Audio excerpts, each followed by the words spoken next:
Thank you, Ed, for that kind introduction. And also, I would like to express my great appreciation to IWCS for allowing me to present this webinar series today, and also participating in the IWCS 2016 conference in Providence, Rhode Island. This is a very important subject, and it's something that's part of our everyday life in all types of products that we purchase in discount stores and on the internet.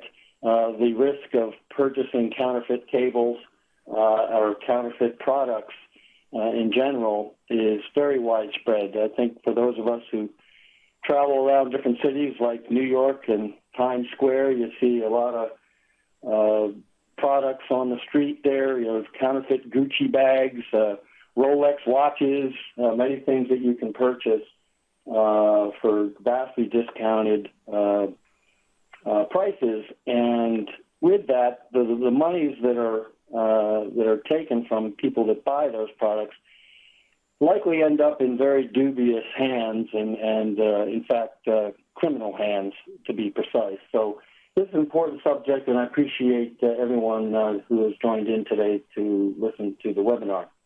I was at a conference a few years ago on this subject, and it was a global conference with quite a few different law enforcement agencies. And we heard one presenter saying that as much as 25% of commerce in the world, 25%, is counterfeit or not made to standard practice and legitimate product. That's a lot, and that's quite a scary situation. So we're going to focus on communications cable, counterfeit and non-compliant communications cable in this today. So what we'd like to do is, first of all, to set the stage, I'd like to show a video that really describes the impact of counterfeit cables. Clearly, this is an important issue for both network performance and safety. So what I'd like to do is cue up the video and have you see some serious results.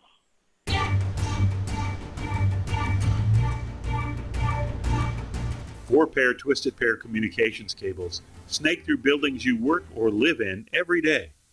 They run between floors and from room to room. There are performance standards and, more importantly, safety codes that regulate the manufacture of these cables. It's in everyone's best interest that if a fire breaks out in a building, these communications cables don't act like a fuse and carry fire all over the building. The sad truth is, there are cable manufacturers that are manufacturing communications cable that does not pass fire and life safety building codes. However, they are labeling this cable with all the markings you might expect to find on properly constructed cables.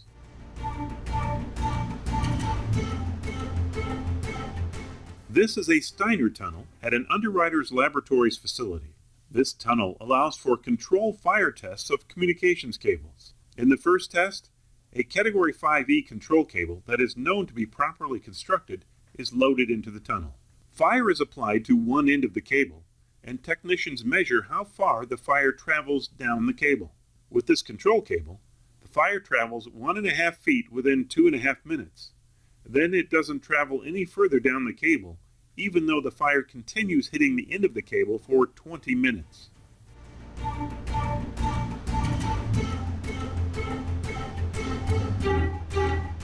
The smoke from this burn only reaches an optical density of 0.22, and there is less smoke as time goes on.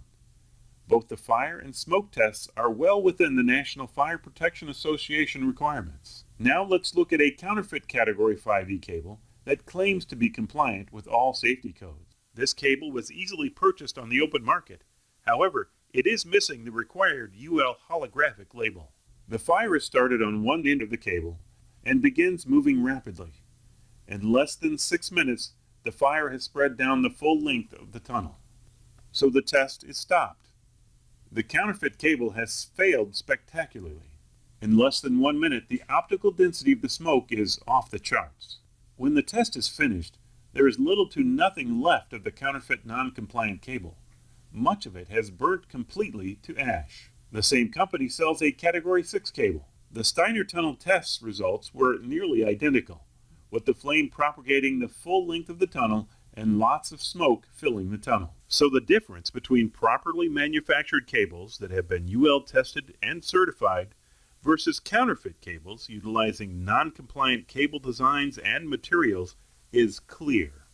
Installing this counterfeit cable potentially opens up building owners and contractors to liability issues, as it can lead to unacceptable levels of fire propagation through a building over the communications cabling system. Make sure you are buying reliable communications cable and not a fuse. Go to the CCCA's website to find out how you can be sure you are buying compliant cables. Okay, so you can see clearly that counterfeit cables create a very catastrophic event in terms of fire safety, but also in terms of network performance. So what I'd like to do is, I know Ed gave us a good introduction here on CCCA, but this presentation was an accumulation of input from a wide variety of leading companies throughout our cable and connectivity supply chain, and our association is designed to address many aspects of quality, design, environmental, and other key issues in communications cable infrastructure. Our goal simply is to educate the supply chain on various important issues to our industry, and in this particular case, to actually try and help alert the supply chain and to make sure that all of the installers and contractors and commerce is complying with the applicable fire safety codes, transmission standards, because it is in fact the law, not only in the United States but around the world. Codes that are adopted into law in each region, like the United States, which is the National Electrical Code, or also in the European Union, which has its construction products regulation. As you know, network cabling infrastructure connects the entire building. It can be office to office, horizontally, or from floor to floor vertically. And so clearly we need to make sure that cabling infrastructure has the right safety, installation, and design characteristics to prevent the spread of flame and the generation of smoke. The cabling industry, and particularly the communications cabling industry, is a very codes and standards intensive industry. And we have various different codes which are in fact mandatory and are adopted into law. And for fire safety requirements, you'll know the term listed. Cables are listed to these different requirements in the National Electrical Code in the United States. There are also voluntary performance requirements. They're termed voluntary as different standards for transmission and other aspects of network communications. But in fact, they're required, particularly in critical environments, and to any user or business, they certainly would be required. But they are not mandatory by law. So the important part of our National Electrical Code in the United States is that all cables, communications cables, shall be listed, and it's clearly stated in the National Electrical Code, and that third-party certifications are required.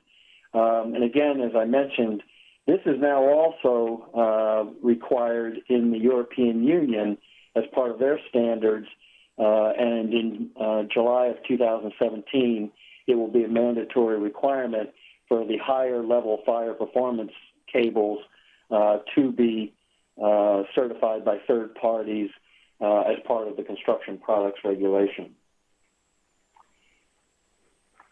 So the two prominent third-party verification entities in the United States happens to be Underwriters Laboratories and ETL, Intertech Testing Services. And these are nationally recognized testing laboratories, and they are widely known, particularly in electrical codes and standards, as the certification bodies. So the language actually in the code says any organization acceptable to the authority having jurisdiction, but you'll be aware predominantly by companies such as Underwriters Laboratories. So let's have a little bit of a background here on what bad cable looks like.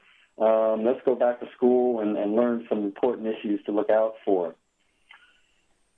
The packaging or cables are required to show authorized third-party marks. You know, simply typing the letters UL or words to label the cable to certain performance characteristics like CMP, plenum rated, or category 6 is insufficient. Those aren't, you know, anyone can put those on labels of boxes and cables. So it's important to know that, you know, there are ways to verify whether or not the words that are being used to describe the cable are in fact legitimate. Basically, you know, if there are unauthorized marks, the cable should be considered as counterfeit. And you know, UL certainly protects their mark and their property rights, and they will go out and create seizures and legal and criminal consequences if appropriate.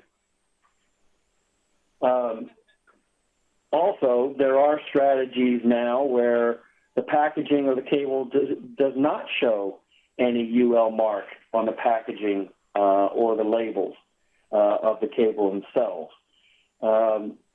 This strategy of not reporting UL or ETL is now becoming a widespread strategy for counterfeiters, so that UL or ETL won't come after them and claim misuse of their mark. But they might as well be saying, you know, we are breaking the law. It is because it is a requirement by the National Electrical Code in the USA, particularly, that it is a law requirement that they need to be listed by a third-party verified body. So UL, in particular, actually has a holographic label that is required to be on each and every box of cable that you purchase. So if you do not see the holographic label on each and every box, then you should consider the cable as non-compliant to the National Electrical Code. And again, it's an indication that there is a problem with the cable inside the box. The packaging also is sometimes does have the authorized marks, including holographic labels and other markings, but it is possible that that cable inside could be non-compliant. It is possible, it does happen from time to time with manufacturer defect, albeit very rarely, but this does happen occasionally, which is the real benefit of third-party follow-up service and surveillance, because if if they run their routine tests on cables and find a problem, they certainly work with the manufacturer to take all appropriate corrective actions. Some of the common characteristics of cable bearing counterfeit marks or non-compliant cable, certainly a very low price below the market norms is a key indicator. Essentially, normal competition of up to 15%, maybe 20% off for high volumes. That's normal everyday practice and good competitive situations. But anything beyond that 15 to 20% mark should be considered suspect. And you can go online to countless websites and other portals and find vastly discounted infrastructure products, cable and connectivity products, and that should be your first clue.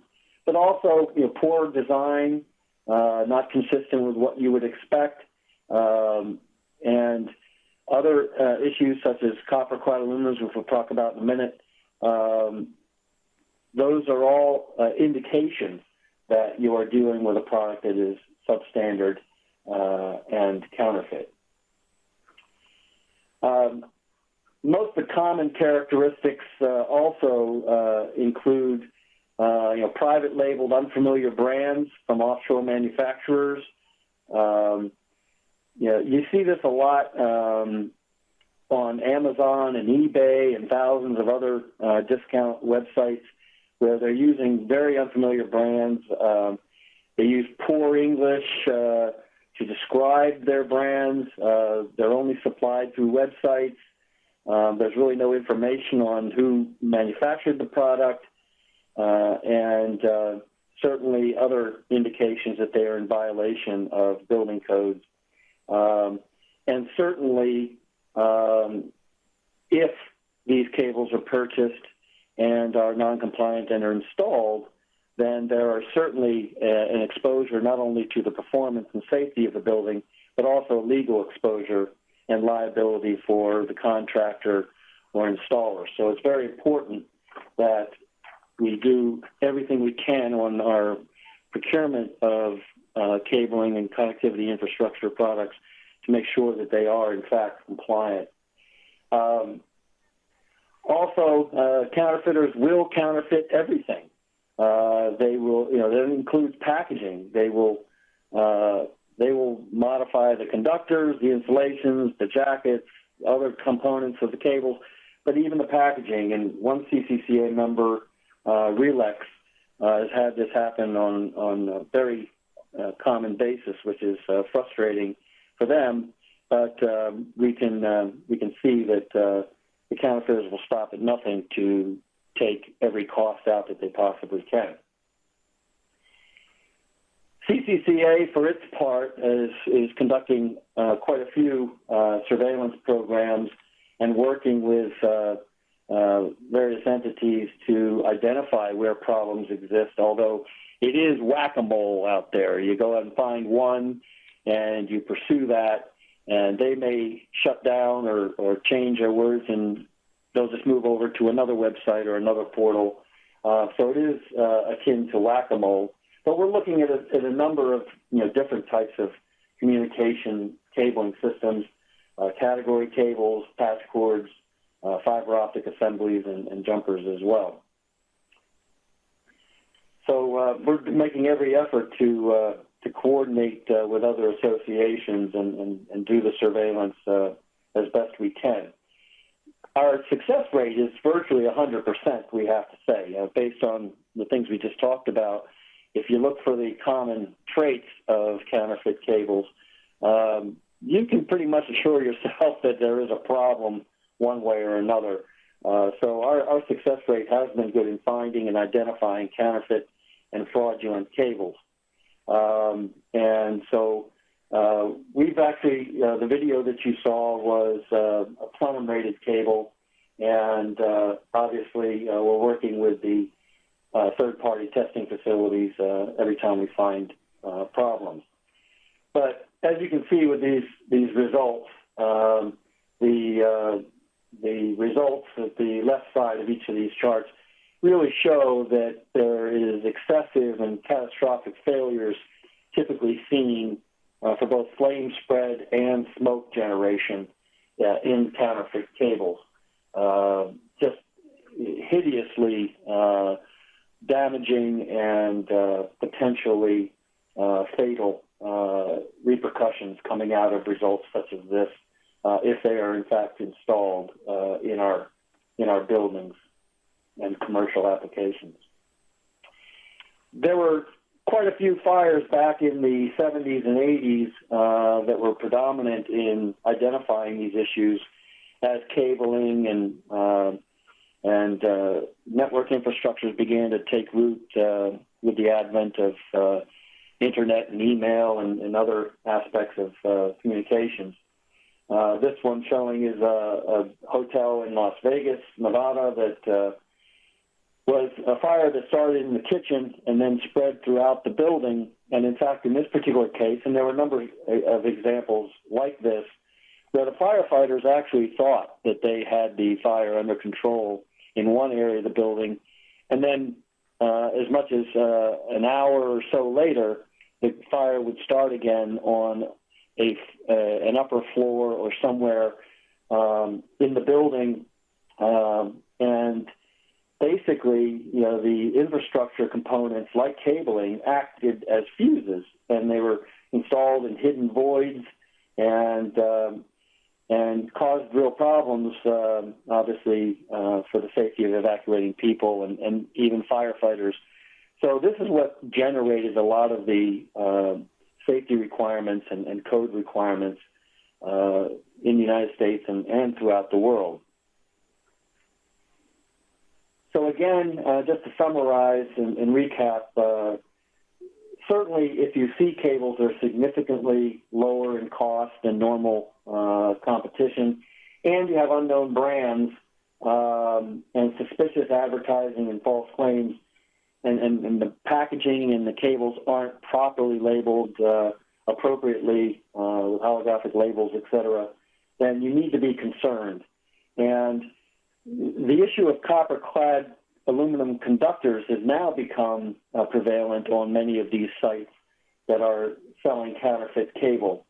And copper-clad aluminum, typically you can tell cable boxes that are so much lighter than they should be because, again, you've got aluminum and you just have a basic copper covering on the aluminum, if that.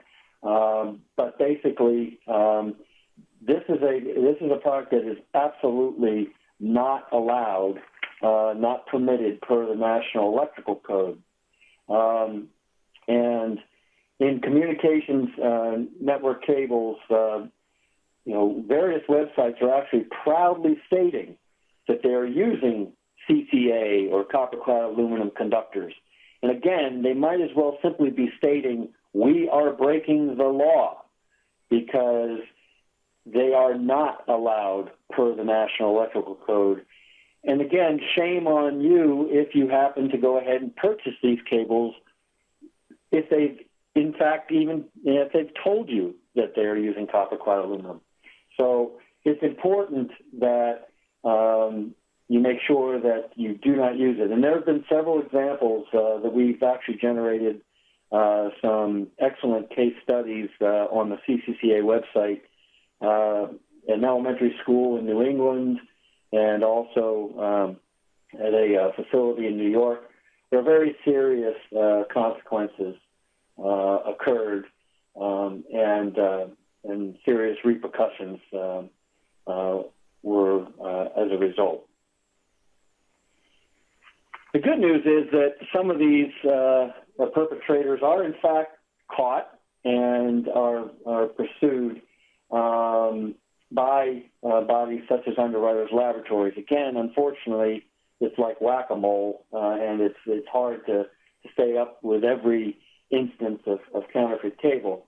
But the good news is at the end, after much investigation and verification of the problem, organizations such as UL issue public notices and warn users for using these cables or to not use these cables, and also in many instances require recalls. And in fact, in one case that was pursued through Home Depot, there was a serious recall, and then cables had to be removed from buildings that had already been installed. So it's a very serious consequence. But the third-party verification bodies are doing their level best to do the surveillance and find these criminals. And again, a lot of important investigative work is continuing every day.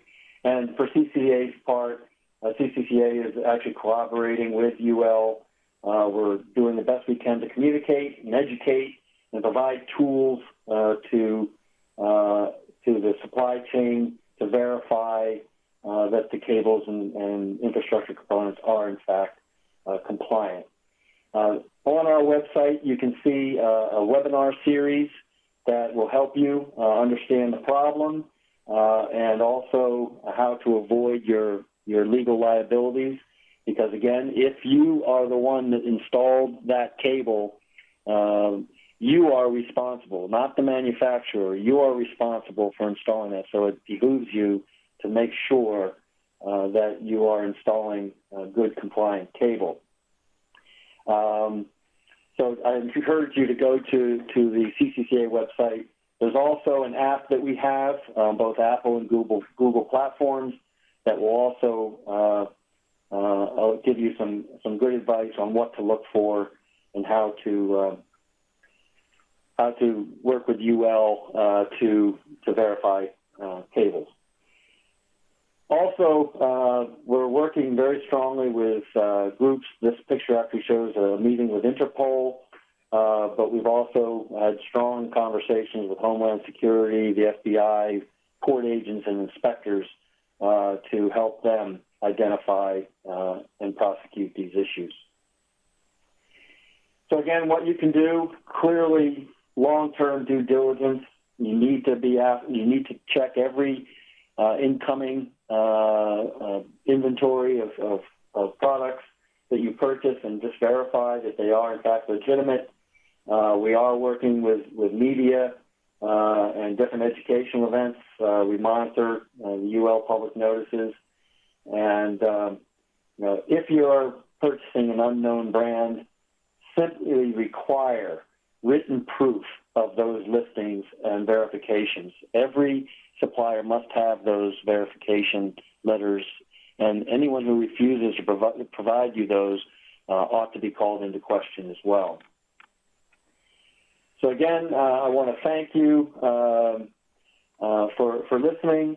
I will leave you with this.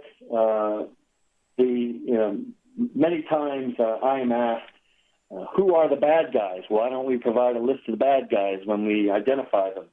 Well, all I can say is that you can find the bad guys. They're easily found. Just Google Cat 6 cable, and you'll find thousands of websites, and you'll find portals on Amazon and eBay and other places. And then you begin to see the prices and all of the issues that we talked about. So unfortunately, if we list the bad guys, that answer tends to inspire lawsuits. And we certainly don't want to do that. We've had one instance of that already. So really all we can say is, who the good guys are. And, basically buy brands that you know and are well respected and heard in the industry. And again, just be very diligent on the products that you purchase to minimize your liability. And most importantly, the safety and performance of the building. So thank you very much.